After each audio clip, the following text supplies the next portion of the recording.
안녕하세요, 코너스터입니다. 오늘은 요 T4K를 가지고 장거리 주행 테스트를 좀 해보려고 해요. 한 왕복 500km 정도 될 것 같거든요. 네, 지금 너무 새벽이라서 어두워서 좀 밝아진 다음에 촬영을 이어나가도록 할게요.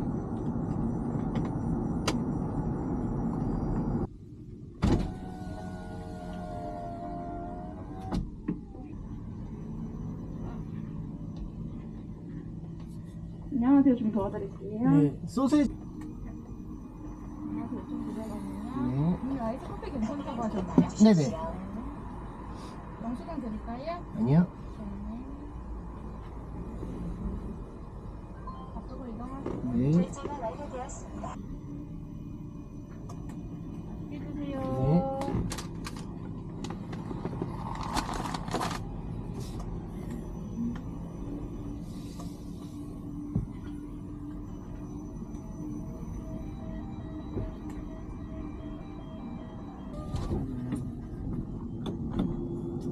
아리야, 민둥산 등산로. 원하시는 장소를 찾지 못했어요. 아리야, 민둥산. 몇 번째 장소로 갈까요? 첫 번째.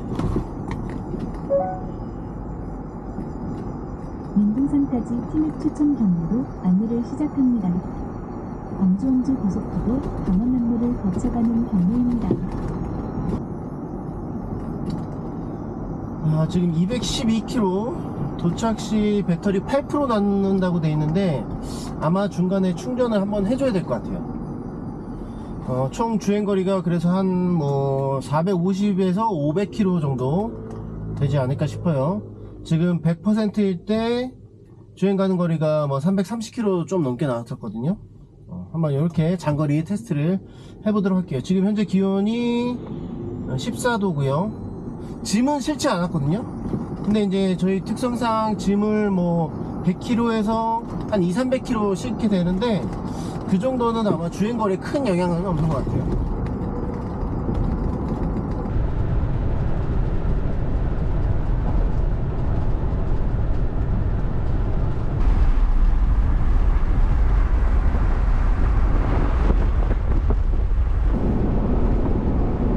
네, 지금 제가 강원도 정선에 있는 민둥산에 가고 있죠.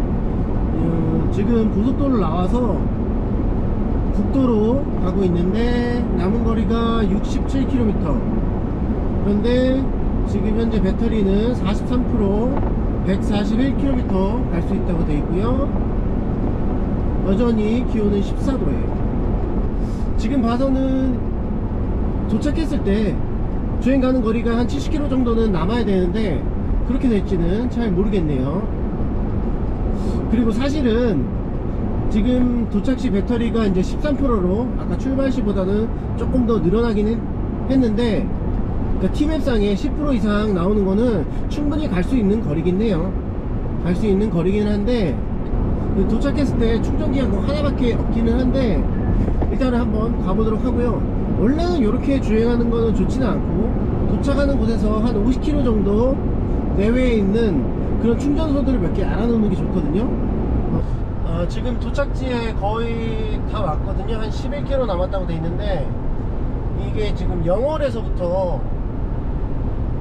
강원도 정선 이제 민둥산까지는 쭉 오르막이거든요. 그래서 그런지 원래 한 14%까지 도착시 남은 잔량이 14%까지 갔었는데 지금 오르막길을 쭉 올라오면서 10%, 9%, 8%, 지금 7%까지 떨어졌거든요. 역시 전기차는 뭐 오르막이라든지 아니면 사실 이제 이 차가 공기저항 개수가 그렇게 좋은 편이 아니기 때문에 바람의 영향도 꽤 받고요. 참 고려해야 될 게 많은 것 같습니다. 지금 방금 또 6%로 떨어졌어요. 이런 상황 때문에 제가 아까도 말씀드렸지만 그러니까 배터리 잔량이 20% 정도 그 이상 남았을 때 한 번 정도 중간에 충전을 해주는 게 좋습니다. 내리막이라 그런지 조금 다시 충전이 됐습니다. 8%로 나오고요. 지금 여기 민둥산 도착했고요. 충전기가 100kW급 환경구부 충전기가 되겠습니다. 방금 전에 제가 이제 지금 배터리가 잔량이 10%인데 방금 전에 2번 충전을 시도했는데 충전이 안 됐었거든요. 그래서 아주 깜짝 놀랐었습니다. 이 근처에 또 충전기가 잘 없기 때문에. 근데 다행히 세 번째 충전을 성공해서 지금 시작을 했고요. 지금 초반이라 아마 40kW 정도의 속도로 충전되는 것 같고, 이따가 한 50에서 60kW 정도의 속도는 나올 것 같아요. 이게 충전이 이제 시작이 제대로 되게 되면 이렇게 팬이 돌아가는 소리가 나요. 이제 냉각시키는 그런 팬이죠. 그리고 마찬가지로 자동차에서도 이 배터리 인근에서 냉각수가 막 흐르는 소리가 나기 시작해요. 그러면 제대로 충전이 되고 있는 거기 때문에 안심하고 이렇게 충전기를 물려 놓도록 하겠습니다.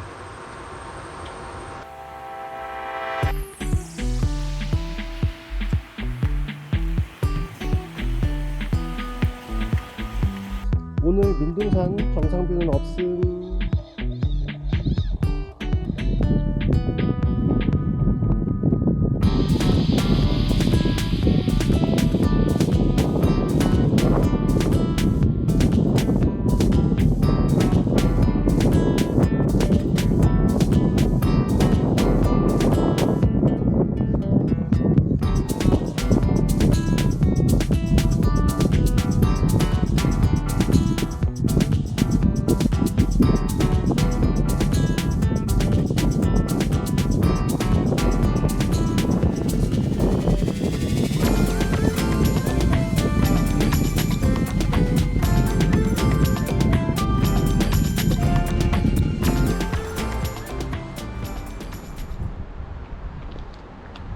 방금 전에는 40분 충전 컷을 당했어요. 급속 충전기라 40분이면 딱 충전이 끝나죠. 그래서 다시 충전을 하고 있고, 이런 등산로나 뭐 등산객 주차장에는 완속 충전기가 있으면 좋겠어요. 등산을 하게 되면 뭐 2시간 이상 하게 되는데, 여기엔 뭐 급속 충전기도 한두 대 있으면 좋지만 완속 충전기가 있어야 등산하는 동안 충분히 충전을 할 수 있잖아요. 그렇게 됐으면 좋겠습니다. 워셔액을 뭘 써주는 건지 약간 이런 파란색 색소가 남아요. 워셔액을 쓰고 나면. 그리고 여기 아래쪽에, 번호판 아래쪽에 레이더를 달 수 있는 곳이 있는데 역시 레이더는 달려있지 않고요. 차후에 옵션이 뭐 추가되든지 했으면 좋겠습니다. 그리고 제가 만듦새가 깔끔하지 못하다고 했던 부분이 있는데, 여기 이제 그 적재함 겉면, 옆에 겉면이 약간 우들투들 하거든요. 근데 뭐 그럴 수밖에 없는 게, 사실은 안쪽에 용접을 해서 요 적재함을 만드는 거기 때문에 약간 우글우글 할 수 있는데, 뭐 우리나라 포토나 본거는 그걸 다 깔끔하게 마무리했죠. T4K는 그것까지는 잘 안되는 것 같습니다. 또 이런 전기 배선 부분, 배터리나 이 부분을 좀 더 깔끔하게 마무리 해줄 수도 있을 것 같은데, 이 부분도 뭐 본거나 포토 2부랑 똑같이 이런 커넥터나 냉각수 라인들이 노출되어 있어요. 한 가지 좀 키에 대한 이야기를 해보면, 여기 이제 문이 이렇게 제대로 안 닫혔을 때 잠금을 누르게 되면 이렇게 소리가 나게 되어 있습니다. 뭐 문이 열리지는 않고요. 다시 열고 제대로 쾅 닫혀졌을 때에는, 잠김을 했을 때 아무 소리도 나지 않고 사이드 미러 접히고 앞에 미등이 한번 들어왔다가 꺼집니다. 그리고 또 가끔 소리 날 때가 있어요. 왜 그런지 몰랐었는데, 떨어져 있을 때는, 알고 보니까 거리가 좀 떨어져 있을 때에는 차를 찾기 위해서 소리가 나는 것 같습니다. 여기에서 한 60-70m 떨어져 있는 것 같고요. 키를 잠금을 누르게 되면 소리가 나고 깜빡깜빡 하면서 차가 여기 있다고 위치를 계속 알려주게 되죠.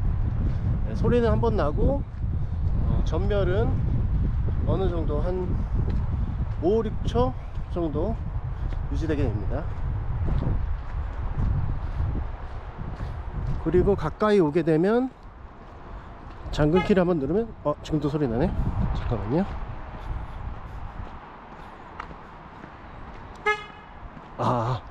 한 번 소리가 나게 되면 계속 소리가 나네요. 가까이 올 때까지 키를 눌러줬을 때. 네. 열리면 열리게 되고, 다시 여기서 잠게 되면 잠기만 되고, 또 눌러도 소리는 안 나고. 네. 멀리에서 잠금키를 눌렀을 때 차가 여기 있다고 위치를 한번 알려주고, 그게 차 문을 열 때까지 계속 유지되네요.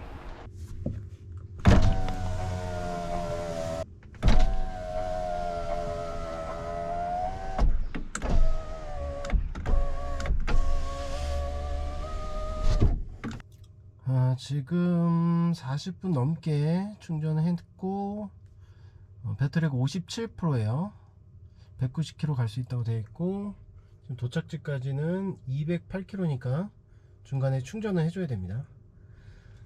이렇게 이제 타지에 나왔을 때는 100% 충전하고 또 출발하는 게 아니기 때문에, 이번처럼 450km 정도 왕복을 할 경우에는 1회 충전 가는 거리가 한 250km에서 300km 되지만, 한번 충전할 때 그렇게 많이 충전을 할 수 없기 때문에 2번이나 3번 정도 충전할 걸 예상하고 이렇게 나와야 됩니다. 예, 이제 출발해 보겠습니다. 그리고 크루즈 기능이 있는데 어댑티브 크루즈는 아니고요, 레이더가 없기 때문이죠. 레이더 자리는 있기는 한데 레이더는 없고, 크루즈, 단순 크루즈를 할 수가 있고요. 왼쪽에 이제 버튼이 있어요. 그래서 크루즈 기능을 온오프 하는 버튼이 있고, 그 다음에 속도를 해제하는 버튼, 그리고 속도를 세팅하는 버튼, 아까 세팅한 속도대로 다시 맞춰주는 버튼이 있거든요. 그리고 속도를 위아래로 조절할 수 있고, 속도를 위아래로 조절할 수 있는데 그 설정한 속도가 몇인지는 계기판에 나오지는 않거든요. 그거는 좀 불편한 감이 있습니다. 그래서 크루즈 기능 켜고, 그 다음에 세팅하고, 지금 76km로 세팅했는데 여기는 시속 80km 제한속도가 있는 국도거든요. 그래서 속도를 한 번 올리면 77km 세팅되고, 한 번 더 올리면 78km. 그거 내가 기억을 해야 돼요, 몇 번 올리면 되는지. 78km니까 2번 딱딱 올리면 80km까지 올라가겠죠. 네, 80km 세팅되고, 이렇게 크루즈 기능을 쓸 수가 있습니다.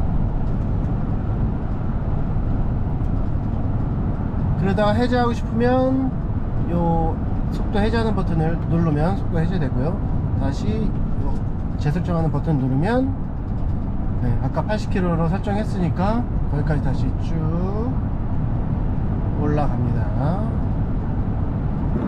아까도 이야기 했었는데, 지금 이 차 T4K는 1회 충전으로 주행 가는 거리가 300km가 넘어요. 그런데 뭐 이제 날씨에 따라서 가장 영향을 많이 받기는 하지만, 기온에 따라서 한 150에서 200km 정도 간다고 우선 보셔야 돼요. 그 정도 가고 충전한다고 봐야 되는 게, 왜냐면 이제 10%에서 뭐 20% 이 정도일 때는 약간 불안하잖아요, 전기차를 운영하시는 분들은. 그래서 그 이상인 상황에서 또 충전을 해야 되기 때문에 150에서 200km 정도 갔을 때 충전할 수 있도록 그렇게 또 계획을 짜야 되고요. 그 다음에 또 하나 중요한 게, 그렇게 이렇게 밖에 나와서는 100% 항상 충전을 할 수가 없잖아요. 시간적인 여유도 그렇고 비용적인 것도 그렇고. 방금 전에도 제가 40분 컷 당했듯이 외부에서는 40분 밖에는 충전을 할 수가 없어요. 그렇게 따졌을 때 성능이 좋은 차들은 뭐 80% 이상도 40분 동안 충전이 가능하지만, 우리 같은 약간 저렴한 차들, 사실 코나 EV나 니로 EV도 마찬가지예요. 그 차들도 1회 충전 거리나 뭐 충전 속도나 이런 게 T4K랑 비슷하거든요. 그래서 우리 같은 차들은 못해도 뭐 5, 60, 많아야 뭐 70% 정도 충전을 한 번에 할 수 있기 때문에, 그렇게 따졌을 때 지금 완복거리가 450km 정도 되는데, 그 정도 거리라면 1회가 아니고 2회 정도는 충전을 해야 되는 걸 생각해야 돼요. 2회 또는 3회 정도의 충전을 생각을 해야 돼요. 그래서 다행히 저는 민둥산 운동장에서 뭐 57% 정도 충전을 했기 때문에 어느 정도 지금 고속도로 위에까지는 올라갈 수 있고요. 고속도로에서 이제 초급속 충전기 충전을 물려서 좀 어느 정도 충전을 해서 서울까지 가보도록 할게요. 아까도 이야기했지만 그 등산로에 있는 충전기는 가능하면 완속 충전기를 여러 대수 그렇게 좀 확보를 해줬으면 좋겠고, 그 다음에 뭐 휴게소나 고속도로 휴게소나 아니면은 이런 강원도 쪽에는 이제 국도 휴게소도 많이 있죠. 이런 곳에는 무조건 급속 충전기로, 그것도 이제 초급속 충전기로 그렇게 좀 많이 확충을 해줬으면 좋겠어요. 특히나 이제 이 T4K 같은 경우는 물론 이제 충전기 그 컨디션에 따라 다르긴 한데, 방금 전에 민둥산 주차장 충전소도 100kW급인데 그럼 못해도 한 5, 60kW의 속도는 나와야 되는데 50kW도 안 나오고 40kW대 이제 속도가 나왔거든요. 성능이 안 좋은 것들이 그 환경부 관리하에 있는 그런 충전기죠. 좀 오래돼서 그런 것 같아요, 제가 보기에는.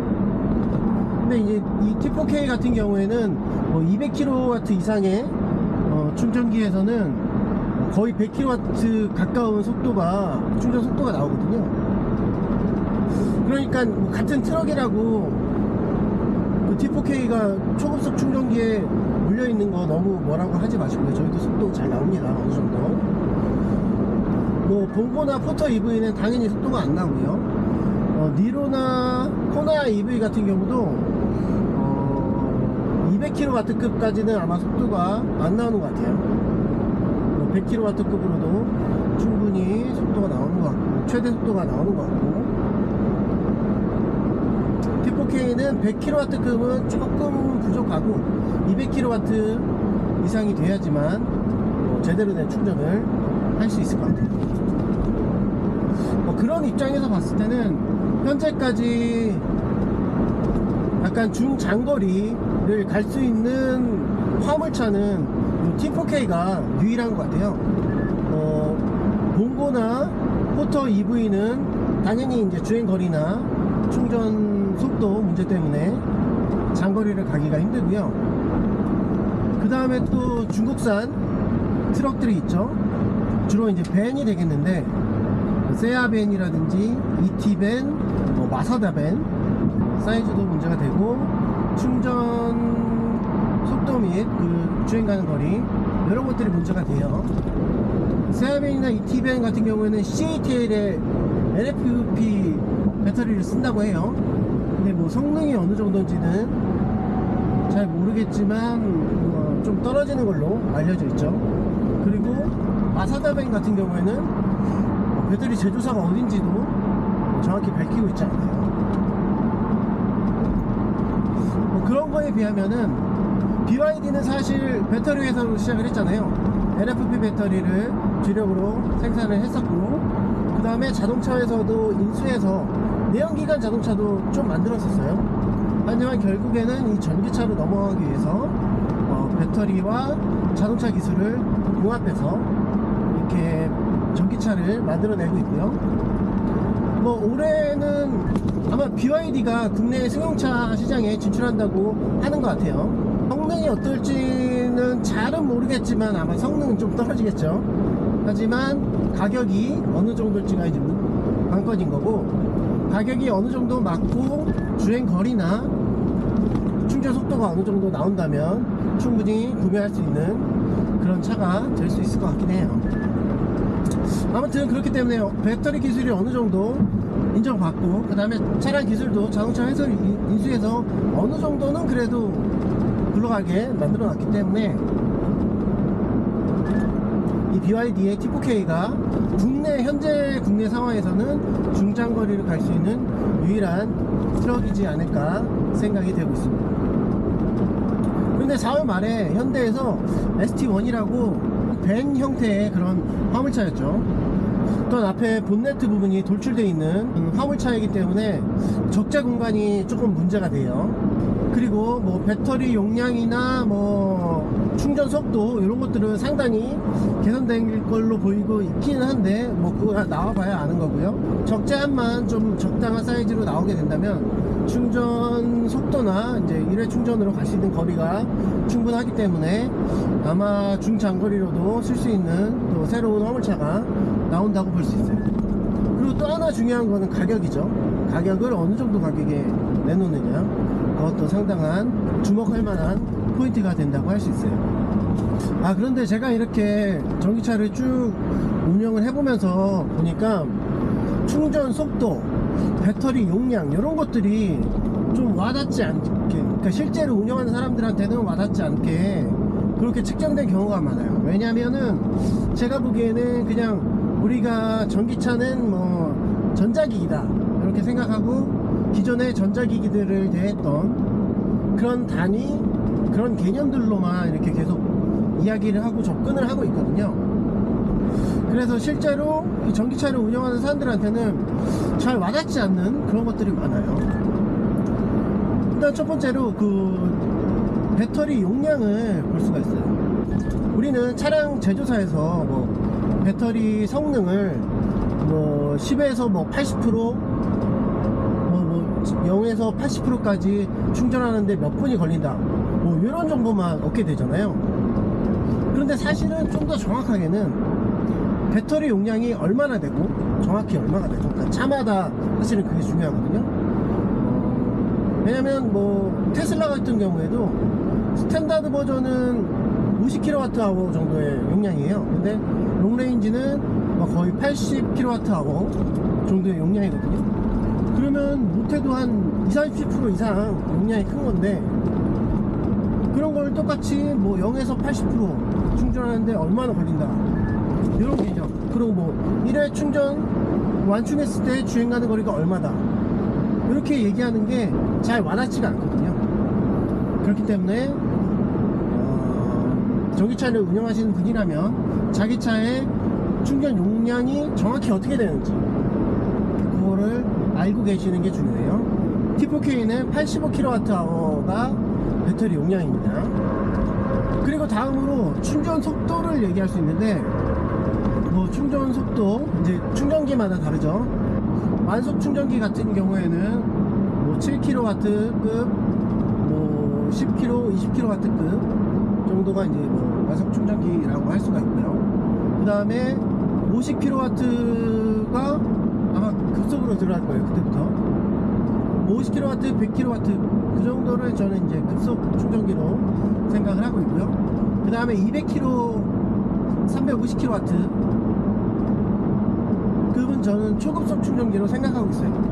아마 뭐 환경부나 이런 데서 분류로는 300kW 이상이 아마 초급속 충전기라고 얘기하는 것 같은데, 제가 보기에는 200kW급 이상이 다 초급속 충전기이지 않을까 그런 생각을 하고 있고요.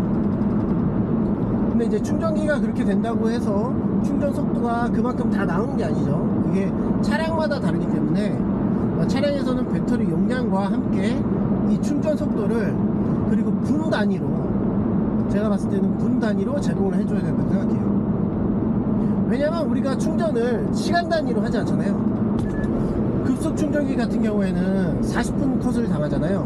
그럼 40분 동안 얼마나 충전할 수 있는지 이런 게 중요하니까 10분마다, 게다가 이제 차량마다 다르기도 한데 배터리 용량에 따라서 그 충전 속도가 달라지잖아요.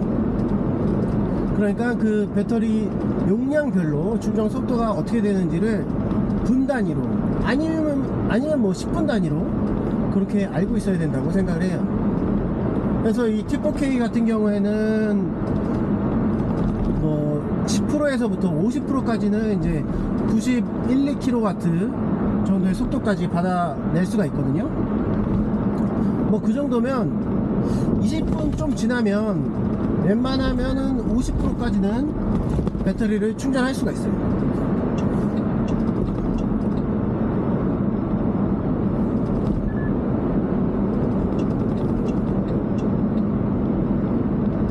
그리고 50% 이상에서부터는 또 한 20분 정도 걸려야 70%까지 충전이 되고, 또 70에서 80, 80에서 90 이렇게 충전할 때에도 역시나 20분씩 시간이 걸리고 있어요.